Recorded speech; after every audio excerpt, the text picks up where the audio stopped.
There were so many different NHL teams that were disappointed by themselves this season, which means we're going to see a massive offseason in both free agency and the trade market. And today we got a newly released top 20 trade targets board from Frank Seravalli, giving us a good idea which players could potentially be in play and where they could also go this offseason. So that begs the question, which players are already on the block before we head into the summer, and which players could your team potentially trade for? Well, let's go through all the players listed here today to break down their situations and what could happen next. So make sure you watch till the end for all that, and hit that subscribe button if you're new for more hockey trade content as we break down all the moves and all the trades this summer. Now, heading on to the first tweet here, giving us an idea of what we can expect. The offseason mode is activated for 28 teams, according to Frank, and it's time to cook.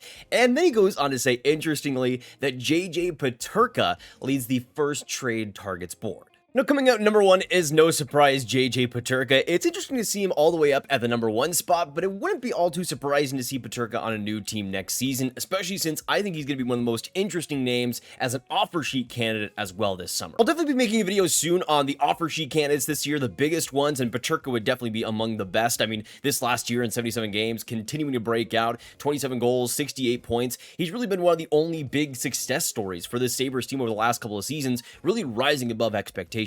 Now, as Frank Seravalli says, there may be no better player, period, available on the trade market this summer, let alone one of Peterka's age at 23 years old, already a top-line producer. He goes on to say that Kevin Adams has said publicly that there are no designs to trading Peterka, but then goes on to say that with the offer sheet potential, with things changing in Buffalo's system, they may have less choice now with an offer sheet waiting on July 1st. And I think that is the big thing that could potentially make a Peterka trade happen. If Buffalo knows that there's massive offer sheet interest out there, then getting a trade, it might be the best way to go about it. With an offer sheet, you obviously have a lot less leverage. With a trade, you still have a little bit there. But as a pending RFA, things are going to get complicated here with Buffalo already signing a lot of that core term, but Peterka is one that I would really suggest as being one of the most important among that core, at least one of the most productive. And sure, Peterka has had his inconsistencies here and there, but at 23 years old, not many other players can match up the type of production that he's putting up, and also I think the potential that Peterka has goes pretty underrated. He would cost a lot, obviously, to trade. It doesn't seem like Buffalo is really urgently trying to deal him. I can see a situation where potentially deep into the offseason, we're still having contract disputes between Buffalo and Peterka, and teams start to get even more interested, calling Buffalo even more. And the longer that happens, I think the more likely Buffalo is willing to pull the trigger. For any team needing a top six left wing, especially for the second line, to me, Peterka is one of the best options available. And if I'm a team savvy enough, I'm going for a Peterka rather than trying to sign a 28-year-old in free agency. With Peterka, the potential is there, and the opportunity to strike is right here.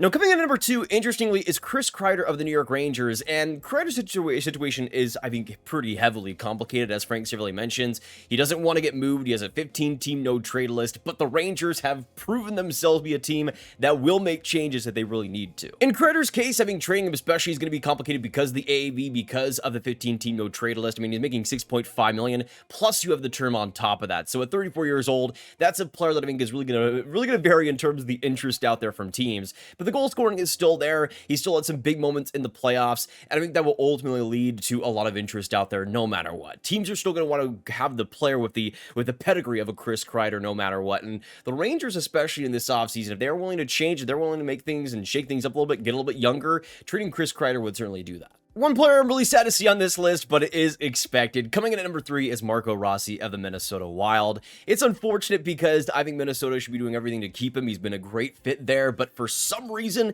I'm expecting it because he's 5'9", they don't want to keep him long term.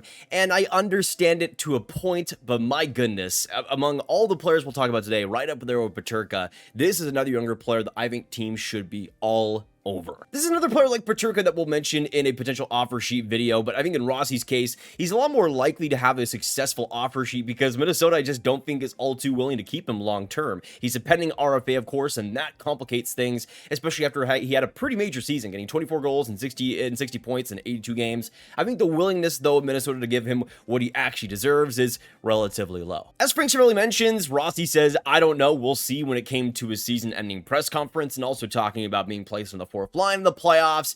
It's just such a complicated situation because I think Rossi should be in a better position by Minnesota, should be in a more trusted position as well, but just hasn't gotten that type of pedigree so far.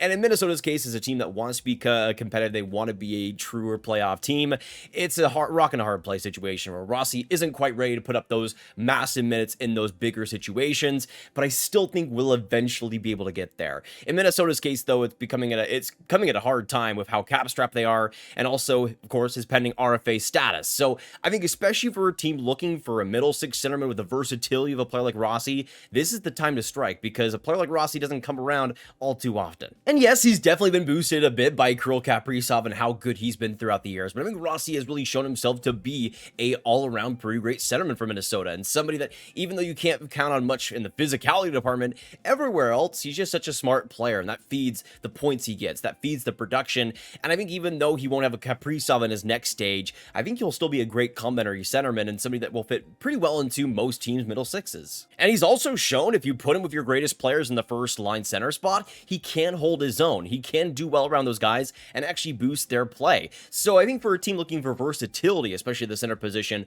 Rossi would certainly give you that, and I think it would be worthwhile, absolutely.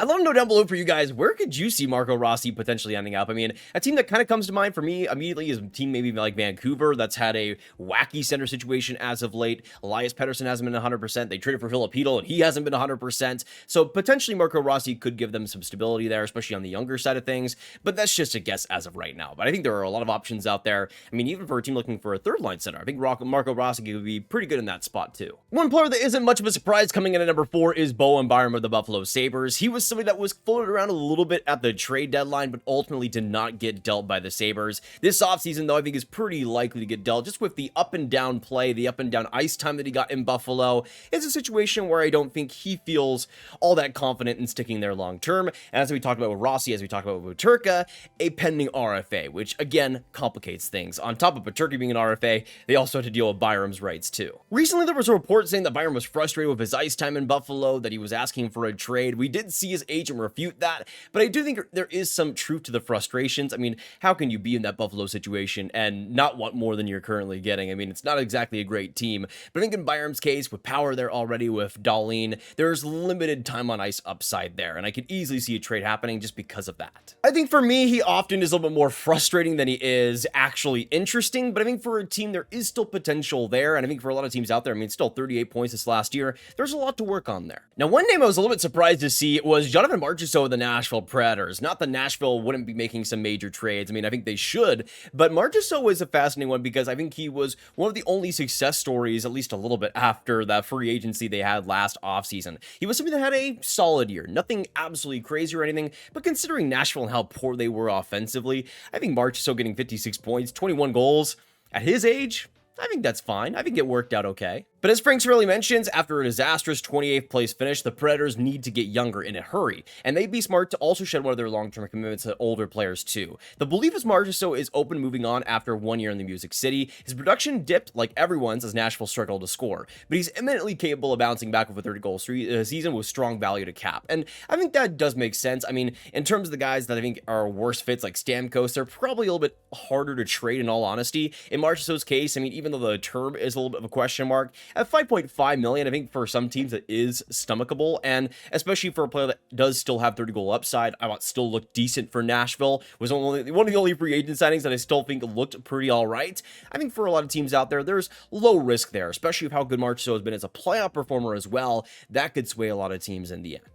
Number 6 comes from Rasmus Andersson, one of the most interesting ones out there because we've been talking about him for a couple of seasons now as a trade ship. It felt like it was almost a surety that he was going to get traded last offseason. Then, of course, he has the blistering start to the year, which for Calgary, I think personally should have been the sign to trade him while his value was at the highest. But, of course, they started to love him again, started to see him as a potential re-signing option. Then he goes cold in the second half of the season. They don't get a trade done at the trade deadline. And now with 1 year left, it's kind of a weird situation situation now, because do you actually sign him after that? Do you really have confidence in him getting back to the first half level of play, or do you trade him at this point while his value is a lot lower than it would have been in October or November? To me, I think for Calgary, they've mishandled this situation quite a bit, especially with the defenseman they have coming up. I mean, Zane Parekh is going to immediately replace Andersson's production and play, and I think the time to trade him has kind of long passed now. You could try to re-sign him, but honestly, I think Andersson's going to command a lot more money than he's honestly worth. As Seravalli mentions, they have no problem holding on to him until the trade deadline for this next NHL season, which I think does make sense. But man, if you re-sign him after all this and he's still around a 30-point guy, if you sign him for $6.57 million, I just don't understand it whatsoever. We'll see what happens with Calgary. I still trust him in this situation, but as of right now, it's something that I want to see a little bit of results for, honestly. One name that I thought was a bit of an underrated piece at last year's trade deadline, but also could come into play this offseason, is Conor Murphy. Coming in at number 8 on the Seravalli list, I think Seravalli mentions pretty rightfully that Chicago's defense is starting to get loaded up now by the younger players they've drafted and started to develop. You got players like Vlasic, Renzel, Levshov holding out in the back end for the foreseeable future, and Murphy could be on the move. I will say for this case, I mean, Murphy didn't have the greatest year last season. Nobody really did on Chicago, but I think that's a situation where you still got to have some bit of an older defenseman, some veteran there on that Chicago defense to make it a little bit easier for some of those younger guys to come in, step into the play, give them some defensive reliability to actually mold their game after. Murphy hasn't been perfect in that role, but again, I think for Chicago, you can't immediately give every single position to the young guys, because I think that kind of creates some problems, and next year, defensively, there's going to be a lot of issues if that is the case. But I could see Murphy getting quite a bit of value, especially because of his contract, $4.4 million for somebody that I still think has some pretty good physical upside for a lot of playoff teams. That could come into play quite a bit. And if the value is exponential, I mean, at that point, I think you do have to deal him no matter what. I mean, Chicago is in a position where they need to get as much value as possible, especially for guys like Murphy. And if the push comes to shove, then I'd say do it. Coming in at number 11, interestingly, is Vladimir Tarasenko of the Detroit Red Wings, and this is somebody that I have really thought of as a big trade piece for Detroit this offseason, somebody that I really see as likely to get shipped off by the Red Wings when it's all said and done because of the inconsistencies he's shown in his first year with Detroit. I mean, the Red Wings are in a unique position here where they have the opportunity to be bombastic, to really make some big moves this offseason to put themselves in a good position for next year. Tarasenko, I like still as a player, but it just didn't feel like a fit at all throughout the year, and especially considering his cap at $4.75 million, that's not really much. That's cap space you can't afford to lose if you're Detroit, especially. And going into the write-up, as Frank Seravalli mentions, there was word that Tarasenko wasn't thrilled with his arrangement in Detroit, leaving open the possibility that he's on the move this summer for a better fit. His production dropped to a career-low 11 goals. He had that many in a 43-game run in Florida that saw him contribute to the Stanley Cup. When everything clicks, there are a few better natural goal scorers in the game, and absolutely, it just doesn't feel like a fit long-term, even though he still only has 1 year left. I think for Detroit, even if they're going to go for another free agent, I think Tarasenko is one of the most likely guys to get moved on top of guys like Justin Holl, hopefully. I mean, Holl should be moved if Detroit has any sense, and Tarasenko, I think, should also be on the way out.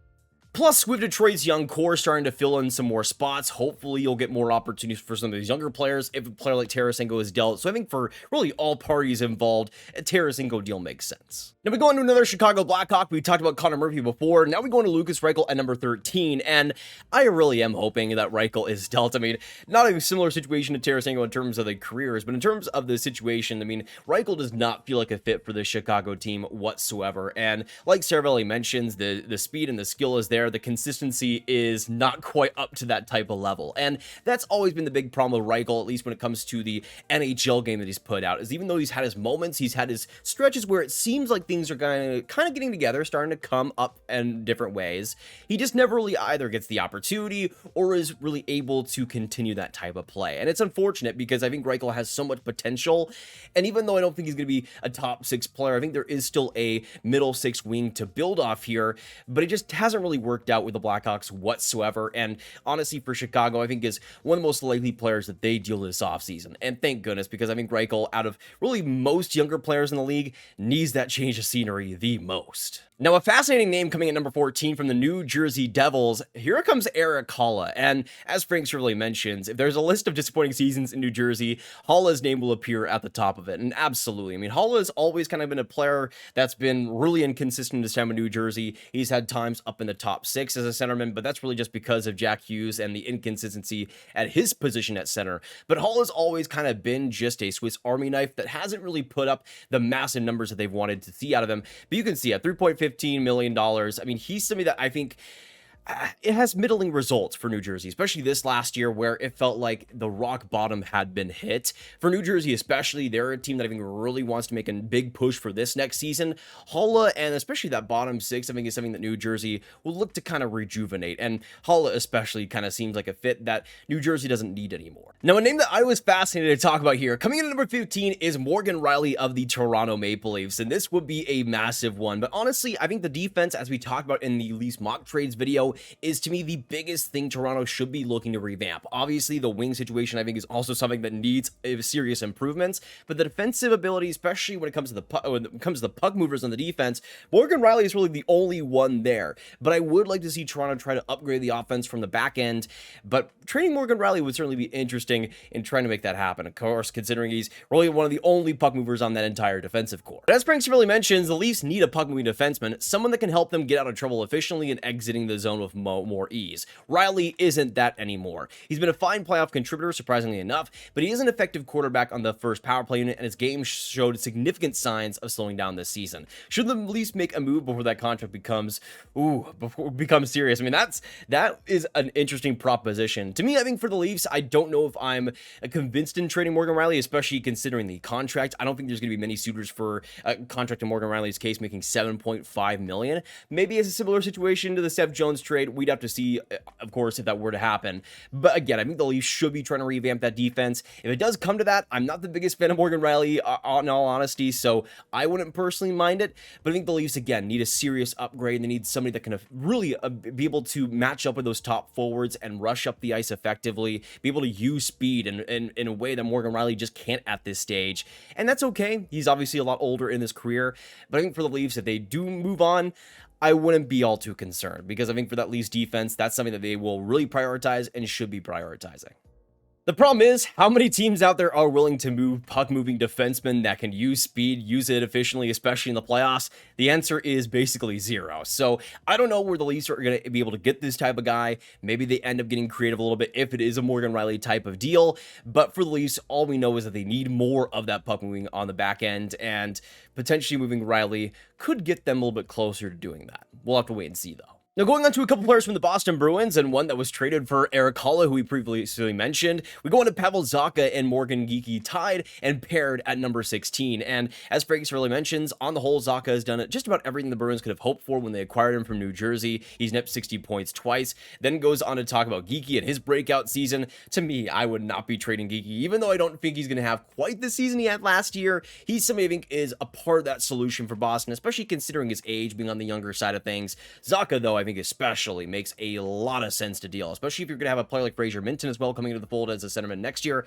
Poitras hopefully taking a bigger step. And I think Zacha makes a lot of sense to deal. But in all honesty, I can see the Bruins potentially going for a free agent center as well in this market, potentially a Matt Duchene maybe. Zacha, especially at that point, is quite a bit expendable. Now, the last player I want to mention here comes in at number 18 with Thatcher Demko of the Vancouver Canucks, and this will be a situation to watch quite a bit considering they acquired Kevin Lankinen. They gave him a pretty long-term extension, and it feels like Lankinen for Vancouver, that's who they see as the long-term starter in nets. And in all honesty, with Demko's up and down injury history, that's probably the right bet to make. But if Demko is on the market and does get dealt, that opens up a lot of interesting possibilities, especially for Vancouver looking to improve the forward situation especially. A Demko trade could potentially give them that. I mean, if a team is confident in their medical staff, then a player like Demko, when healthy, is still one of the better starters in the league. Interestingly, Frank Seravalli talks about, will they try to move him? Do they like the tandem? And then goes on to say Demko seemed awfully loyal to Coach Rick Tocchet, wondering if a reunion in Philadelphia is possible. And that would certainly be interesting. I mean, Philadelphia's goaltending situation has been a wild circus over the past few years for multiple different reasons. But in Philadelphia's case, a player like Thatcher Demko would certainly make things interesting. I'm not really too confident, again, in him being that fully healthy guy, but in Philly's case, they've drafted a couple goaltenders recently, so maybe those guys could come into backups in a couple of seasons' time. Demko would certainly be a major bet to make, but if I'm Philly, especially if it's not too much of a cost-prohibiting move, I mean, a bet like that at this stage in their retool, I wouldn't mind it. But those are some of Frank Seravalli's top 20 trade targets and a lot of interesting names to sink our teeth into today. Hopefully you guys enjoyed the trade target discussion. If you did, hit that like button, hit that notification bell, hit that subscribe button if you haven't already. Of course, comment down below all your thoughts on all the players we mentioned here today, whether you guys think these guys will be moved and which teams you think they could go to. Let me know all your thoughts, and of course, share the video with all the hockey fans you guys know online, and click on this card for all my trade content right in one playlist, wrapped into a nice little bow there. And I'll see you guys in the next one. Have a fantastic hockey day, and goodbye.